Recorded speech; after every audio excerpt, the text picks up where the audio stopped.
সাথে look create করার পর আমি যেভাবে আমার স্কিন কেয়ার করি আজকে তোমাদের সাথে আমি সেটাই শেয়ার করবো। তো চলো শুরু করা যাক। First I need to change this dress.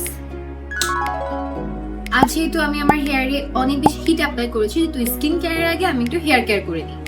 আমি অ্যাপ্লিকেটরের সাথে ব্যবহার করছি ওয়েলিশিয়ার হেয়ার গ্রোথ সিরাম। এই দুইটা একসাথে একটা গেম চেঞ্জারের মতো কাজ করে। আমি সপ্তাহে 3 থেকে 4 দিন অবশ্যই প্রপার ওয়েতে আমার হেয়ার কেয়ার করি। তার অয়েলিংটা হয়ে গেল। এখন আমার মেকআপটা রিমুভ করতে হবে। এখানে আমি একটা মেকআপ রিমুভাল অয়েল ইউজ করছি। আমার প্রতিদিন ফেসের উপর থেকে যে পরিমাণ এক্সপেরিমেন্ট যায়, সামঞ্জস্যতা বজায় রাখার জন্য আমি ওয়েলিশিয়ার ক্লোরোফিল ফেসিয়ালটা উইকে 2 বার অ্যাপ্লাই করি। আর বডি ট্যান রিমুভের জন্য আমি টক দইয়ের সাথে ওয়েলিশিয়ার পিওর গ্লো ফেসিয়ালটা অ্যাপ্লাই করি। এই মিক্সচারটা এত ভালো কাজে দেয় যা বলার বাইরে। এই প্যাকটা হাতে ও পায়ে সানটান রিমুভের জন্য একদম বেস্ট। আফটার শাওয়ার আমি স্কিন কেয়ারের ফার্স্টে টোনার অ্যাপ্লাই করি। ফেসের হাইড্রেশনকে লক করার জন্য ইউজ করি ওয়েলিশিয়ার পিওর গ্লো ক্রিম।